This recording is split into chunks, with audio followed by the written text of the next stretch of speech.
Bismillahirrahmanirrahim. Innallaha wa malaikatahu yusalluna ala nabi ya ayyuhalladzina amanu sallu alaihi wa sallimu taslima. Sesungguhnya Allah dan para malaikatnya bersalawat kepada Rasulullah Muhammad sallallahu alaihi wasallam, maka wahai orang-orang yang beriman, bersalawatlah kalian kepada Rasulullah dengan sebaik-baik salawat.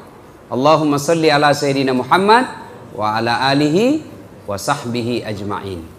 Sallallahu ala Muhammad sallallahu alaihi wasallam.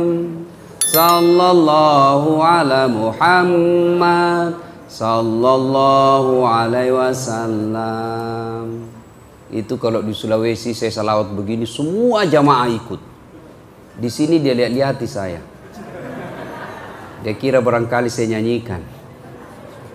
Ibu bapak, saudara-saudara sekalian yang saya hormati, Ibrahim alaihissalam pernah bersedekah menyembelih 100 ekor onta, 300 ekor sapi, 1000 ekor domba.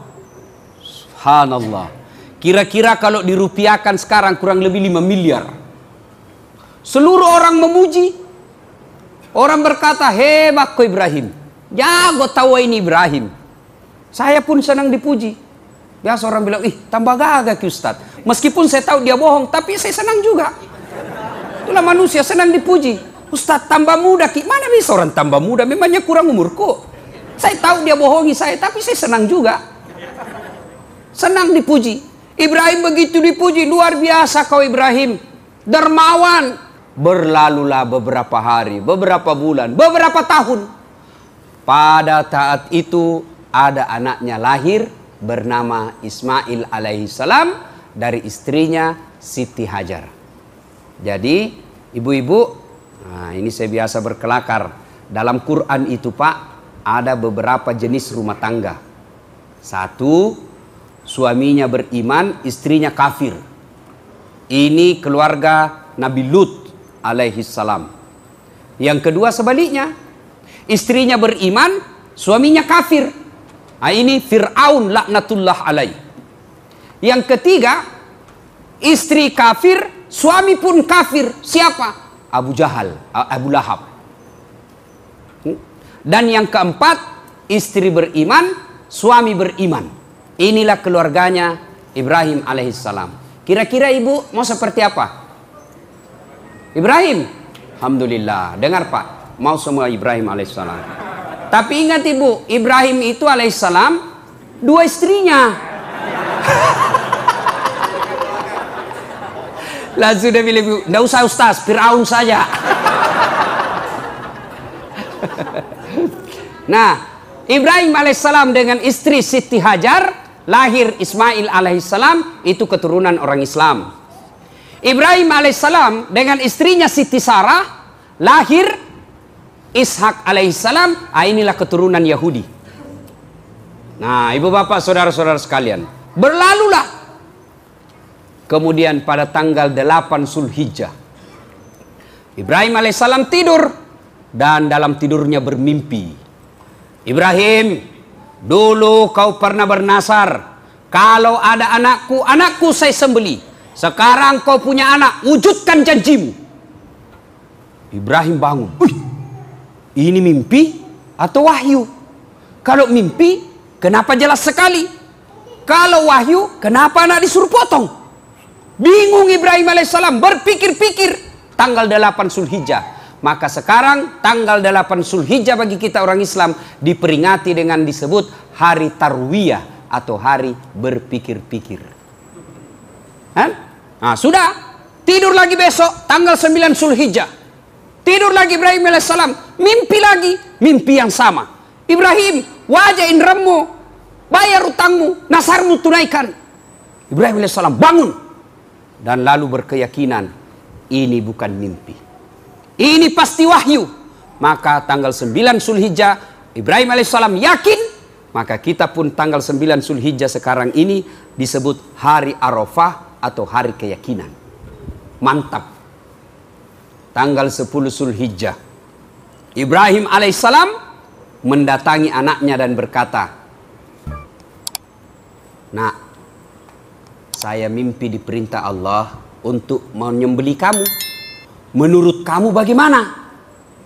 Bapak-bapak kalau anaknya ditanya di rumah, kira-kira apa jawabannya? Cok. Bawa bacok. Sini kau dulu. Apa Pak? Saya disuruh Tuhan sembelih kamu. Menurutmu bagaimana?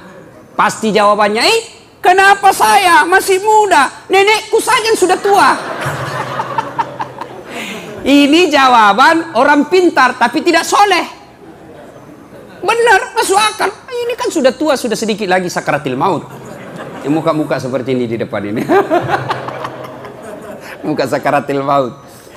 Tapi apa kata Ismail alaihissalam? Pak, kalau ini perintah Allah, jangan ragu. Jangan sedih. Don't worry, be happy. Gaya-gaya. Tahu caki artinya itu tadi? Pokoknya gaya saja. Jangan cemas, laksanakan, insya Allah Bapak akan menemukan saya menjadi anak yang soleh. Lalu Ismail alaihissalam berkata, tapi tolong Pak ya, nanti kalau Bapak eksekusi, tolong pakai pisau yang sangat tajam, supaya saya tidak menderita. Yang kedua, tolong Bapak tutup matanya, supaya Bapak tidak ragu-ragu. Kalau Bapak lihat saya, maka saya khawatir Bapak tidak yakin. Tutup matanya. Yang ketiga, kata Ismail alaihissalam, tolong Bapak ikat kaki dan tanganku. Supaya apa? Saya tidak meronta-ronta. Yang keempat, tolong bajuku yang dipakai nanti jangan kena percikan darah supaya ibu saya tidak mengetahuinya. Dan yang kelima, jika esok lusa saya telah wafat dan meninggal, usahakan tidak ada anak-anak yang lewat depan rumah seusiaku supaya ibu saya tidak mengenangku lagi. Baiklah, tanggal 10 Zulhijjah, Ibrahim alaihissalam membawa anaknya untuk dieksekusi. Maka tanggal 10 Zulhijjah bagi kita umat Islam sekarang ini disebut hari An-Nakhar atau hari menunaikan janji. Sudah? Jalanlah. Pergilah Ibrahim alaihissalam. Lalu Ibrahim alaihissalam berkata kepada istrinya, yang sayangku, itu para nabi Pak romantis, tidak seperti Bapak kasar sama istri. Waktunya pacaran sopan betul. Hati-hati neng. Tabeki. Ada batu di depan tak sayang. Itu waktu dipacari. Sekali sudah ada anaknya 2, tak hantuk kakinya di mata, kusimpan matamu bodoh. Begitu. Ibrahim alaihissalam romantis sama istrinya. Yang, iya Pak, ini ibu juga romantis juga sama suaminya. Kalau ibu-ibu sekarang kan juga banyak yang kasar sama istrinya, suaminya. Suaminya memuji, wahai istriku, cantik betul kau hari ini. Langsung dia beli istrinya, berarti saya jelek kemarin. Ini tidak tahu juga dipuji. Nah, Ibrahim alaihissalam berkata, tolong mandi anak kita, kasih pakai baju yang baru, kasih parfum, sisir rambutnya rapi-rapi. Mau kemana? Saya mau bawa jalan-jalan. Siap, laksanakan tugas. Dimandi, dikasih parfum, kasih baju baru, sisir. Jalanlah Ibrahim bersama Ismail alaihissalam menuju kemana? Tempat penyembelihan yang sekarang Mina. Ketika menuju ke tempat itu, kepanasan iblis. Panas iblis. Luar biasa ini Ibrahim, mau betul dia potong anaknya. Lalu digodalah Ibrahim alaihissalam. Mas bro. Tentu tidak ada mas bro dalam hadis begini. Ini bahasa Ustadz zaman now, supaya Bapak tidak ngantuk. Cuma lain kali nih panitia jangan bikin acara seperti ini siang-siang, berat godaannya. Ngantuk, orang pergi rekreasi, Ustadz juga habis makan kenyang. Sudah, jalan. Digoda Ibrahim. Ibrahim, kau mau kemana? Baliklah kau, tengok itu anakmu, itero anakmu, makesik kesina. Lagi lucu-lucunya, puluhan tahun kau harapkan, kau balik lihat itu anakmu. Ismail waktu itu, Al-Quran tidak menjelaskan berapa tahun umurnya. Al-Quran cuma mengatakan Ismail sudah pandai membantu orang tuanya cari nafkah. Ya kira-kira remaja lah sekarang, usia-usia kira-kira 14 tahun. Ya generasi TikTok. Pilih anaknya. Ibrahim, kau balik lihat itu anakmu. Lucu, sudah pandai bekerja, Puluhan tahun kau harapkan, masa kau mau potong? Sadar kau. Ibrahim alaihissalam ambil batu. Dia lempar itu iblis. Ishab ya lai, pergi kau setan, laknatullah lai. Jangankan anakku, diriku pun saya potong kalau Allah ingin. Lempar, kena kepalanya, sampai balik papan, balik lagi. Gagal goda Ibrahim, dia datang goda istrinya. Istrinya lagi digoda. Hajar. Kau tahu mau dibawa kemana anakmu? Saya tahu, mau dibawa suamiku jalan-jalan. Dia bilang, dongok kok. Dia bilang, masuk dia patolog-tolog itu suamimu. Sembarang bilang, apa maksudnya? Dia bilang, itu dia mau potong anaknya. Hah, sembarang kau bilang kau, mana ada bapak mau potong anaknya? Betul kak, mau ada potong. Kok bisa? Katanya perintah Tuhannya, jadi dia mau potong. Masya Allah. Apa kata Siti Hajar?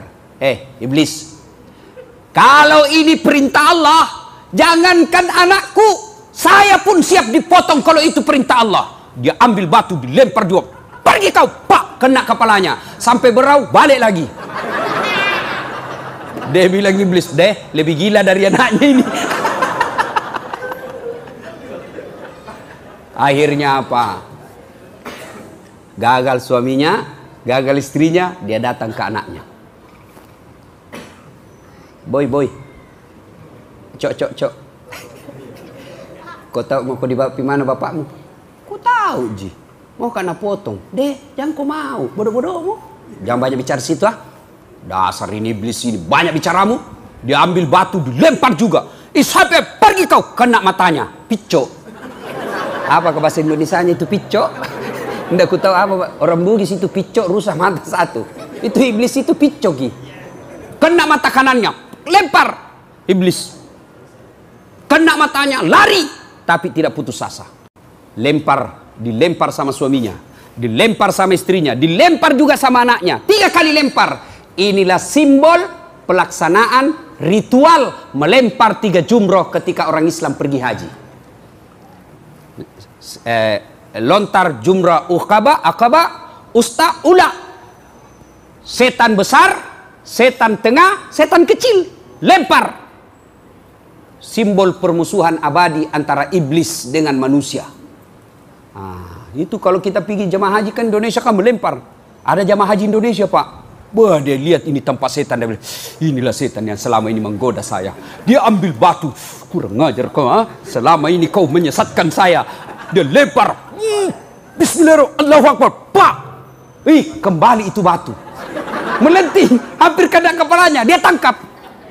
Dia buka. Ada tulisannya. Sesama setan dilarang saling melempar. Dia bilang, di Samarinda kita sama-sama kontraktor. Kita sama-sama, kau teman setan, sekarang kau musuhi saya, kau lempar saya. Nah, ibu bapak, saudara-saudara sekalian, akhirnya sampailah Ismail alaihissalam beserta Ibrahim di tempat yang mereka telah sepakati. Itu kalau jamaah haji umroh atau haji, jamaah umroh atau haji pergi, biasakan kita dibawa jalan-jalan, ya, ke Arafah, Musdalifah, Mina. Begitu daerah Mina kita lewati, samping kiri istana. Kan satu arah itu mobil bus tuh. Biasa pembimbing ibadah mengatakan, saudara-saudara sekalian jamaah, sebelah kiri atas bukit, setelah istana raja, itu ada seperti pos-pos security. Disitulah tempatnya Ismail alaihissalam dibaringkan untuk disembeli oleh Ismail alaihissalam untuk disembeli oleh bapaknya. Itu ada tempatnya di situ. Nah, ibu bapak saudara-saudara sekalian, maka dibaringkanlah Ismail alaihissalam. Dibaringkan Ismail alaihissalam. Salah juga ini anggota lewat, kau jadi perhatian lagi, tidak ada lihat lagi saya. Banyak godaan setan ini siang pak. Karena kita bicarakan setan, jadi dia goda kita juga ini hari. Dibaringkan Ismail alaihissalam. Lalu dihadapkan ke mukanya, ke hadapan tanah. Ibrahim tutup matanya.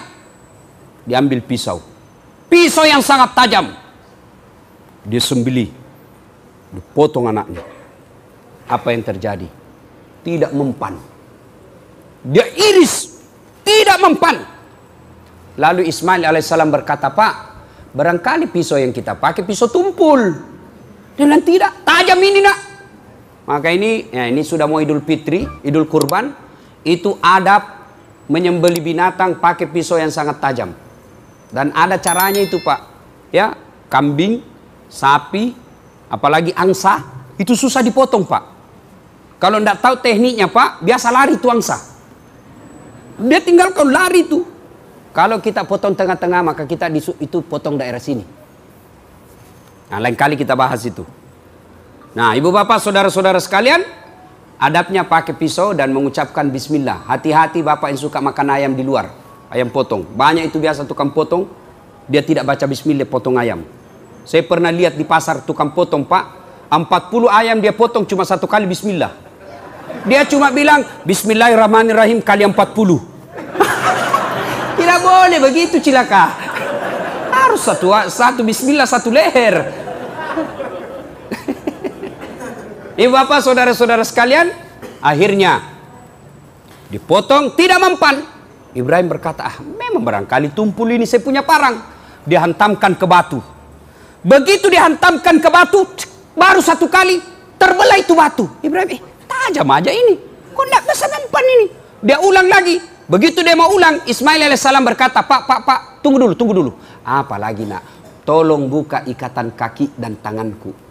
Lepaskan ikatan kakiku dan tanganku. Kenapa? Saya takut nanti Allah menilai saya tidak ikhlas dan terpaksa, maka saya harus diikat. Lepaskan ikatan saya. Subhanallah. Dibukalah ikatannya. Lalu disembelih. Begitu dia gorok kedua kalinya, Allah Subhanahu wa taala di tempatnya, di dekat kursi kebesarannya, memanggil seluruh malaikat. Wahai malaikatku, kau saksikan ini manusia hambaku. Waktu saya ciptakan dan saya jelaskan akan menjadi pemimpin, kalian semua protes, jangan manusia menjadi khalifah di dunia. Maka solang-solangi, merusak, kalian meragukan semua. Sekarang kau lihat betapa cintanya kepada Allah, betapa cintanya kepada Tuhannya, betapa cintanya kepadaku. Anaknya dia sembelih. Coba kau lihat, kata Allah pada malaikat. Dia gorok lehernya, tapi tidak mempan. Melihat itu, malaikat lalu memuji Allah. Apa ucapan malaikat ketika dia lihat anaknya ini Ibrahim dia sembelih? Allahu Akbar, Allahu Akbar, Allahu Akbar.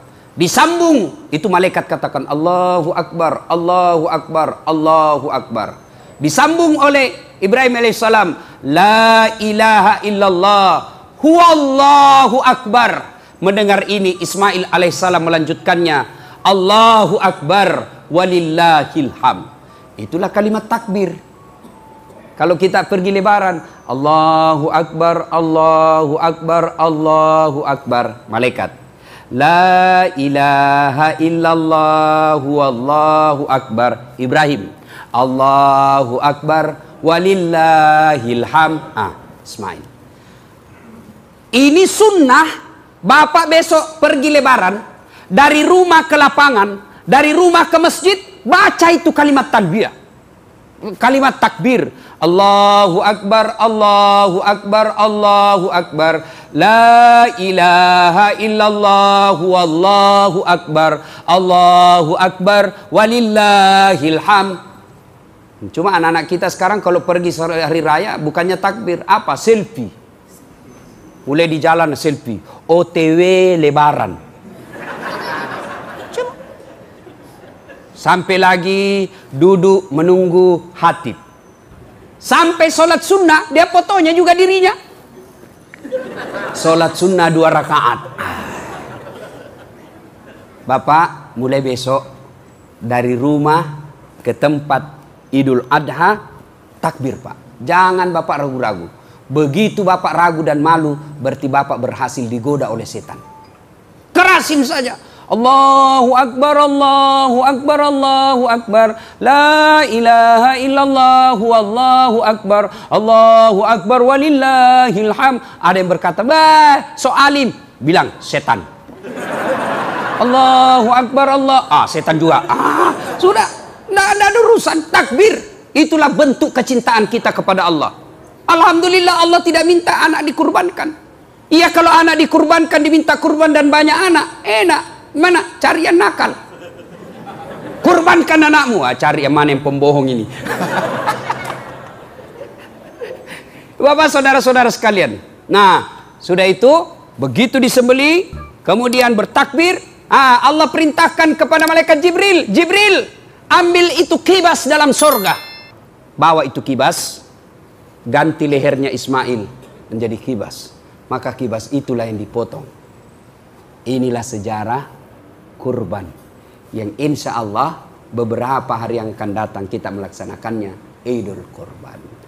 Bapak saudara-saudara sekalian. Nah, itu ceritanya kan, sudah tahu, jelaskan. Sudah, nanti kalau ditanya anak-anak kita sudah bisa dijelaskan. Nah, sekarang apa hikmahnya? Apa pelajaran yang ingin kita bawa pulang dari kisah ini? Satu, percayalah bahwa, saya ulang, percayalah bahwa setiap kita mau melakukan kebaikan, setan pasti kepanasan dan berusaha menggagalkan kita.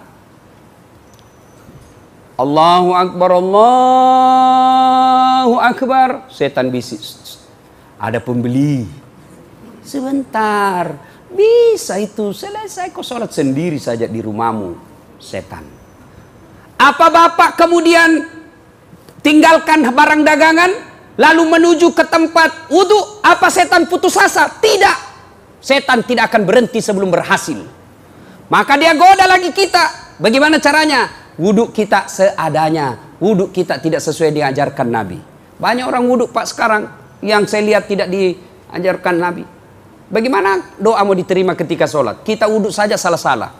Wudhu sambil terima telepon. Ya, sebentar kok telepon lagi. Gampang itu, 20.000 cocok. Ah, itu.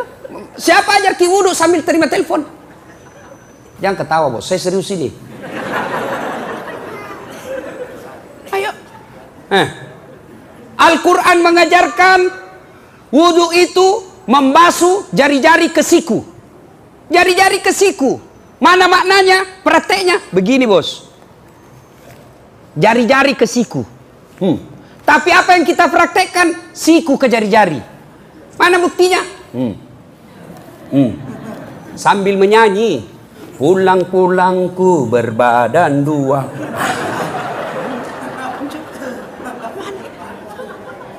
Setan goda kita itu. Wah, wudhu tidak sempurna. Itu setan masuk. Anggaplah bapak wudhu dengan sempurna. Jangan pikir setan putus asa. Tidak, masih digoda kita pak. Masuk kita ke masjid, dia goda lagi. Tidak usah kau sholat sunnah, itu sudah hampir qomat. Duduk saja. Langsung kita duduk, masuk setan. Anggaplah bapak berhasil mengalahkan setan lalu sholat sunnah.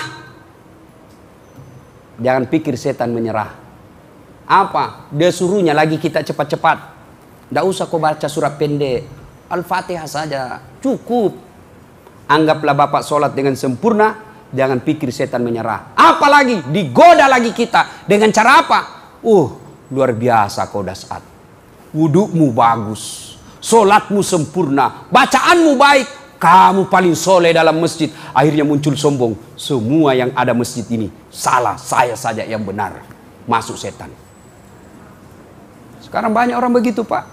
Sholat hanya dia rasanya yang benar. Kayak dia saja masuk surga. Banyak sekarang penceramah itu. Bukan penceramah sebenarnya. Baru belajar agama. Baru 1 bulan belajar. Itu pun melalui YouTube. 3 menit habis kuotanya. Akhirnya belajar agama setengah-setengah.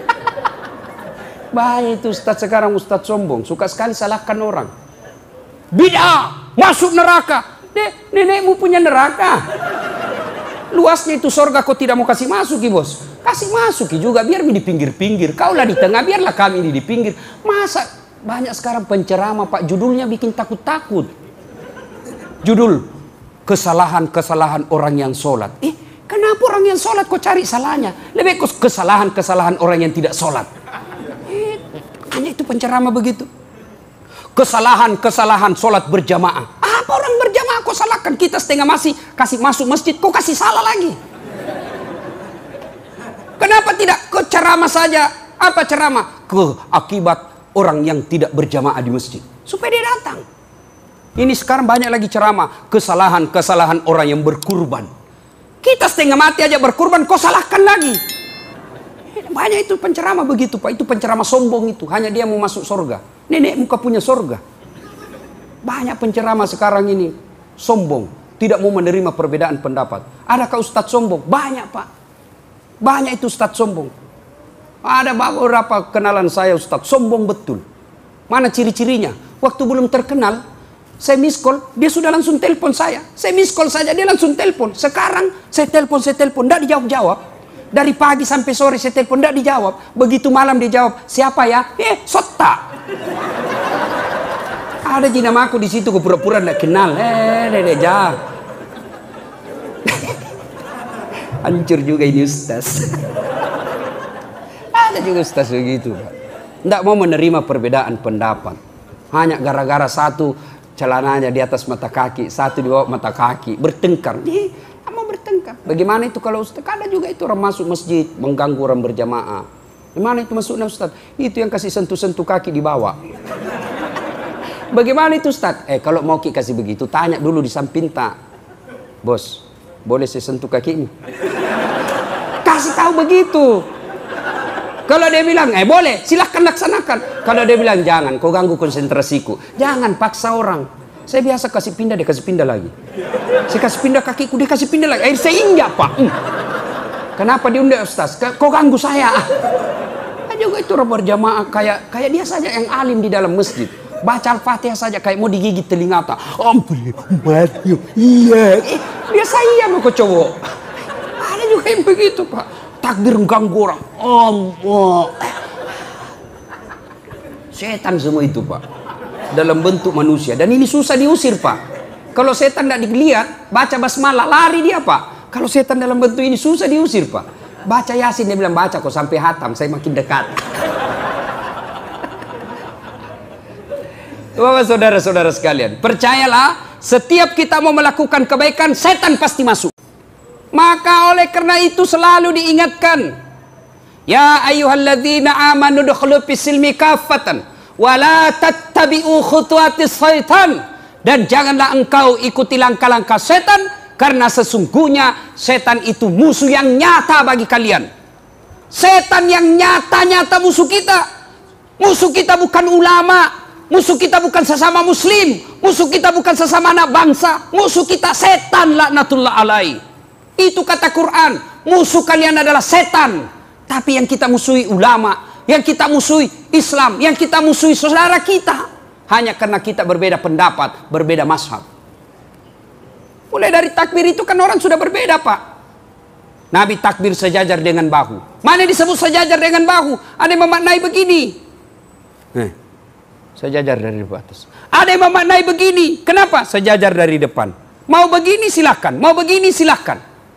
Yang jadi masalah kita bertengkar, yang begini menyalahkan yang begini, yang begini menyalahkan begini. Ya salahlah, bertengkarlah kita. Masuk di masjid, silahkan. Begitu bapak menyalahkan orang lain, padahal itu ada juga imam mazhabnya, berarti bapak telah bersekutu dengan setan. Apa? Sombong. Tidak ada orang suka itu orang sombong Pak. Apa biasa menyebabkan orang sombong kah? Apa? Biasa, pangkat jabatan. Jangan sombong karena pangkat jabatan. Anggota DPR mau sombong. 5 tahun saja bos. Terpilih lagi, alhamdulillah. Tidak terpilih. Yang sombong, pangkat jabatan. Yang sombong Pak. Kepala dinas mau sombong. Pardiduan Tasa mau sombong. Kepala dinas, kalau disuka sama wali kota masih dipertahankan. Disuka wali kota belum tentu disuka sama istrinya. Hancur kita Pak. Jabatan pangkat jangan membuat sombong. Apa? Ada batasnya. Apalagi membuat sombong orang. Ilmu. Jangan sombong gara-gara ilmu. Marah Allah dikasih pikun. Pikun Pak, tidak ada obatnya. Ada guru besar Pak, profesor doktor, banyak betul gelarnya. Begitu dia mau pensiun, mulai pikun-pikun. Diprotes sama istrinya. Pak, biasanya selama ini kalau bapak mau pergi mengajar cium-cium saya. Ini sudah hampir 1 minggu, kok keluar tidak pernah cium saya lagi. Langsung dia bilang suaminya, astagfirullah, berarti siapa saya cium selama ini? Ternyata pembantunya dicium. Dan juga modus. Mentang-mentang sudah dengar begini, pura-pura pikun. Pembantunya ditemani tidur karena istrinya gendut. Begitu didapat sama anaknya, ih bukan mamamu ini kah? Hancur juga. Dan sombong Pak.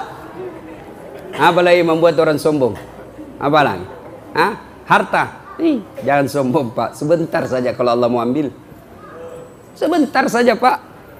Dengar, masih ingat kisahnya Qarun? Kaya, banyak hartanya. Sombong. Ya Qarun, kau dapat dari mana ini harta? Ini tidak ada hubungan sama Tuhan. Ini hasil jeripaya saya. Marah Allah, murka. Dibelah itu permukaan bumi. Tenggelam Qarun dengan segala hartanya. Maka sekarang orang Indonesia kalau dia dapat harta di tanah, dia bilang harta karun. Jangan sombong Pak. Karena sombong pintu masuknya setan. Tahu? Dosa pertama dilakukan makhluk kepada Allah apa? Dosa apa? Dosa apa? Sombong. Ketika iblis diciptakan, Adam diciptakan, Allah berfirman, ini Adam, makhluk saya paling mulia, sujud kau kepada Adam. Malaikat lakukan, tumbuhan, binatang lakukan.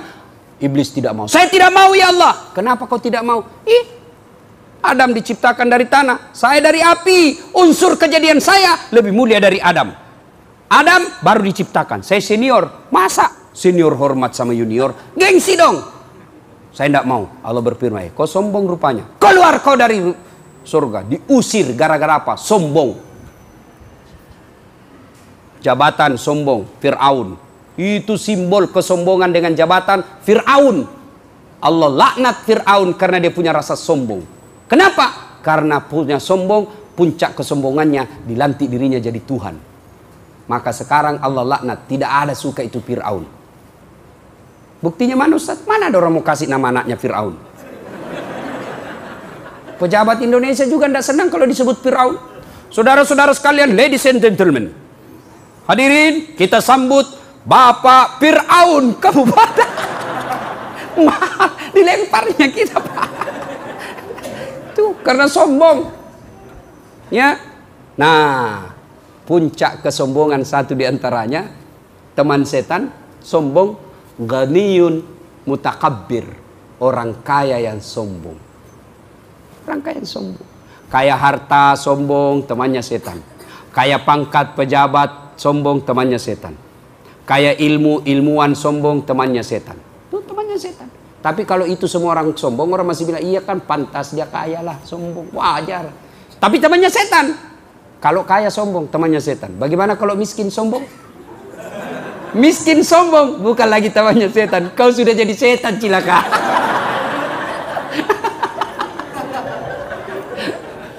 Allah sayang kita, Allah hadirkan Ramadan kemarin untuk menghilangkan rasa sombong. Nah ibu bapak saudara-saudara sekalian, begitu bapak mau melakukan kebaikan, percayalah setan pasti kepanasan dan berusaha menggagalkan. Nah, termasuk bapak nanti kalau ada mau bersedekah hari ini, tuh setan kepanasan itu. Mulai sekarang itu dia bisik kita Pak, dia bisik dengan keraguan-raguan. Wah, kalau saya keluar semua uangku di dompet ini, gimana besok anak saya? Itu setan itu. Termasuk istri bisa jadi setan. Begitu bapak mau bersedekah, dikode di SMS sama istrinya. Pak, jangan sok kaya ya. Nah itu, apalagi kalau bapak termasuk suami yang takut sama istri.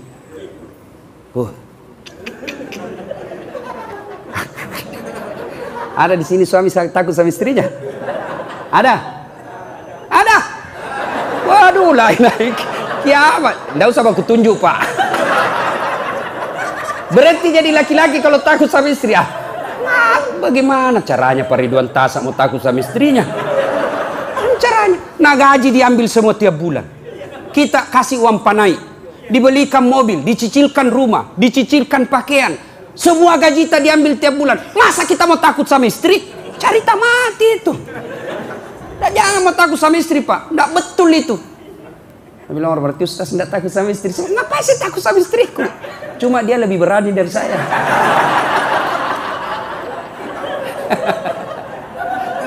Pak, kalau soal ibadah, Bapak tidak boleh takut sama istri. Ya, Kalau soal disiplin keluar, nah itu tidak apa-apa. Misal istri cari kita saat keluar, sudah saatnya sudah ada di rumah, bapak tidak ada, ditelepon dan marah-marah, itu wajar. Tapi kalau bapak mau bersedekah lalu takut sama istri, berhenti jadi laki-laki, Pak. Jangan ketawa, serius ini. Apalagi kalau istrinya orang Bugis.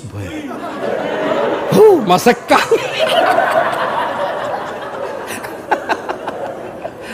Kada menahan. Bapak, saudara-saudara sekalian, ayo, ketika kita mau melakukan kebaikan, percayalah, iblis selalu ada di situ menggagalkan. Jadi ketika bapak mau bersedekah dan tiba-tiba batal, lawan itu iblis. Astagfirullah, astagfirullah. Jangan astagfirullah lalu cabut itu duit, masukkan celengan. Jangan astagfirullah, astagfirullah. Tapi dia kasih masuk kembali ke dompet. Dia bilang, setan biar aku istighfar, sembunyi uangmu. Bapak, saudara-saudara sekalian, ya. Nah, cara melawan setan dengan cara perbanyak istighfar. Astaghfirullahaladzim wa atubu ilaihi, la ilaha illa anta, subhanaka inni kuntu minadz zalimin. Terlalu panjang itu, Ustaz. Boleh yang pendek. Astaghfirullahaladzim wa atubu ilaihi, astaghfirullahaladzim wa atubu ilaihi. Masih panjang, Ustaz? Paling yang pendek. Astagfirullah, astagfirullah, astagfirullah. Paling pendek astagfirullah, astagfirullah. Nah, karena waktu asar sudah dekat. Hah? Jam 3 asar, Pak. Bapak enak, saya capek. Saya dikasih pagi, kodong baru pulang dari Turki. Belum sempat puluh istri, lari lagi ya. Bapak, saudara-saudara, yang kedua, berkurbanlah. Berkurbanlah, Pak. Tapi aneh zaman sekarang, Pak. Ada orang mampu, tapi tidak mau berkurban. Saya ulang, betapa banyak orang Islam mampu, tapi dia tidak mau berkurban. Sebaliknya, betapa banyak orang tidak mampu, tapi mau poligami. Iya, Ibu ya? Benar. Betapa banyak orang mampu tidak mau berkurban, dan berapa banyak orang tidak mampu mau poligami. Bagaimana ceritamu, Bos? Tapi sebenarnya poligami boleh, selama Bapak mampu. Kalau tidak mampu, jangan cari penyakit. Ayo, mulai cemas ibu-ibu. Terancam ini ibu-ibu ini cari poligami. Ibu-ibu mau masuk surga? Mau, Ibu? Poligami. Dan sudah bilang ibu, banyak jalan menuju surga, Ustaz. Memang banyak, tapi macet. Dia bilang, tapi Ustaz, sakit hati Ustaz, dendam kita. Iya, karena hadiahnya surga. Kalau tidak sakit hati dan biasa-biasa, hadiahnya cukup kipas angin. Bapak, saudara-saudara sekalian, berkurbanlah. Bapak kalau bilang tidak mampu, bohong. Periksa HP-nya Bapak, berapa harganya? Harga 2 juta. Berapa paket data yang Bapak miliki tiap bulan? Beli paket data 130.000 yang paling murah. 1 bulan, kali 1 tahun. Kambing cuma 900. Ada juga yang paling bagus lah itu 1,5 juta sampai 2 juta. Masa Bapak tidak mampu? Mampu cicil mobil, tapi tidak mampu beli kambing. Marah Allah. Allah cabut kita punya harta. Akhirnya apa? Anak kita narkoba. Istri kita tidak nurut. Penyakitan. Sembuh encok, datang asam urat. Selesai asam urat, usus buntu. Ditangani asas buntu, kolesterol. Itu karena Bapak pelit, sekek, kikir galap, aku jam batang. Apa? Pak, coba lihat orang rajin sedekah, Pak. Tidak ada itu banyak penyakitnya. Tapi yang pelit, macam-macam penyakitnya. Akhirnya apa? Uangnya keluar sia-sia. Tidak ada pahalanya. Kenapa? Hanya ngurus beli obat. Ya serius kita ini, Pak. Setan tidak akan pernah biarkan kita berbuat baik. Maka berkurbanlah. Ada perokok di sini? Hah? Saya kadang-kala ditanya jamaah, Ustadz, kenapa doaku tidak dikabulkan? Saya tanya, Bapak merokok? Iya Ustadz, itu sebabnya. Kok bisa Ustadz? Salah satu penyebab doa tertolak kalau kita berbuat haram. Mana hukum? Rokok. Haram kan? Bapak cari, buka itu online Pak. Cari itu fatwa ulama tentang rokok. Hanya ada ulama Indonesia sebagian yang mengatakan rokok itu makruh. Kenapa? Ternyata saya pelajari yang mengatakan makruh karena dia juga merokok. Di ulama Timur Tengah semua bilang haram. Tidak ada faedahnya itu rokok. Hanya bikin kita ketagihan. Karena itu biasa orang merokok itu biasa saya lihat kayak orang beleng-beleng. Coba itu di bandara itu Pak. Saya baru pulang dari Turki. Itu orang perokok saya lihat kasihan kayak dikasih masuk di belek-belek. Kaleng-kaleng. Baru dia di dalam sendiri.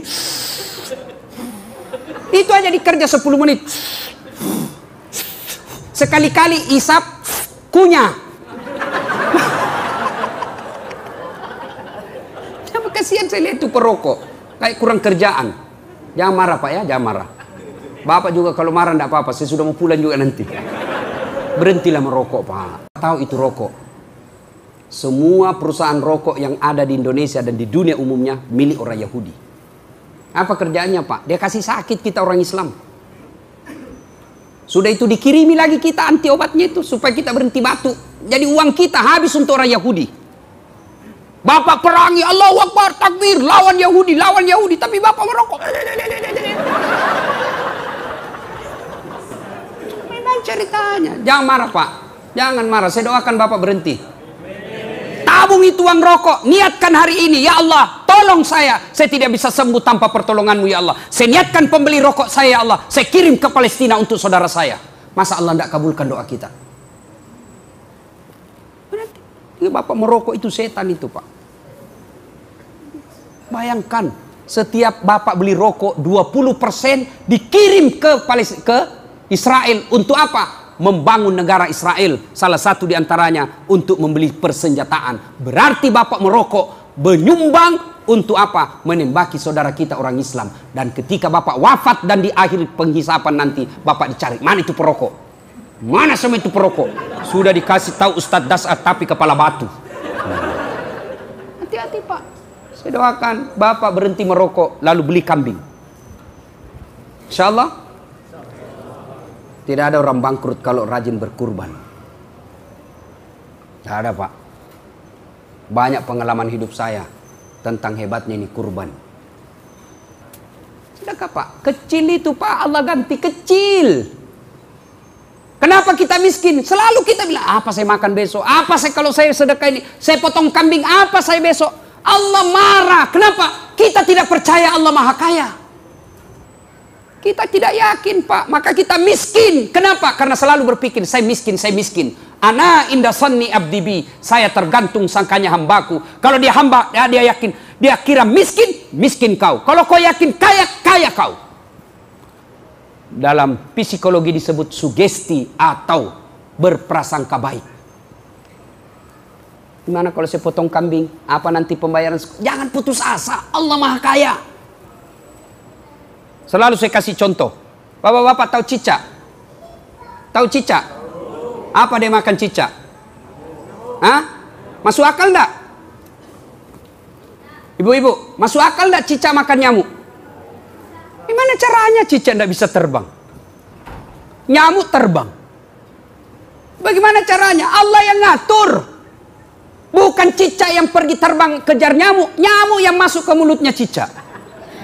Itu masih ingat lagu waktu kecil? Cicak-cicak di dinding, diam-diam merayap. Datang, datang Pak. Bukan kata, lagu bilang tidak. Cicak terbang ke nyamuk. Tidak. Tapi apa? Datang seekor nyamuk. Hap. Lalu ditangkap. Coba. Itu cicak enggak sarjana. Enggak anggota DPR. Enggak pegawai. Bisa hidup. Apalagi kita yang punya Allah Maha Kaya. Kenapa kita miskin? Karena kita tidak yakin mampu. Yakin mampu. Allah kasih kemampuan. Jelas? Kalau Bapak ragu-ragu nanti cari ambil dari dompet, Bapak berarti sangka buruk kepada Allah. Tidak ada baiknya itu sangka. Yakin saja Pak.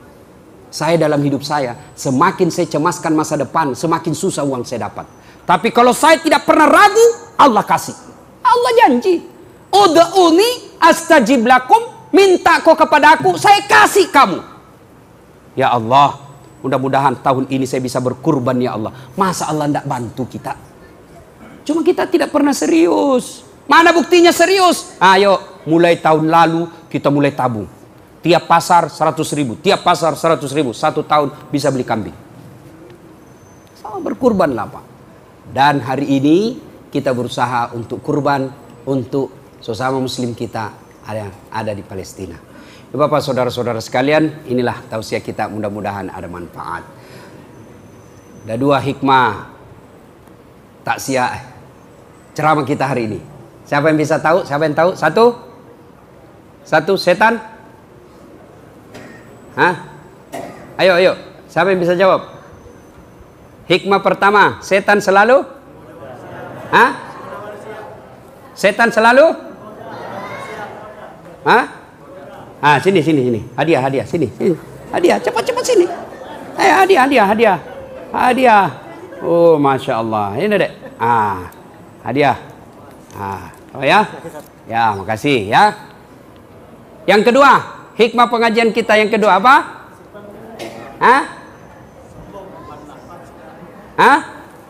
Ya, hadiah. Ayo. Siapa? Ayo. Wih, hampir 1 jam teriak-teriak, nggak ada yang juga. Waduh, hancur saya ini Pak. Bagaimana hukum merokok? Bagaimana hukum merokok? Hadiah. Siapa? Cepat naik. Hadiah. Cepat hadiah. Hadiah. Ya. Kemudian ada lagi. Ya. Siapa musuh setan? Siapa musuh setan tadi? Simbol Firaun apa? Mana? Hadiah. Cepat hadiah. Oke. Sudah cukup. Bapak tahulah salah satu hikmahnya, ya, bahwa yang sap paling depan gampang dapat rezeki. Ikan dari sana tidak dapat rezeki karena jauh Pak. Maka kalau ada pengajian dekat-dekatlah.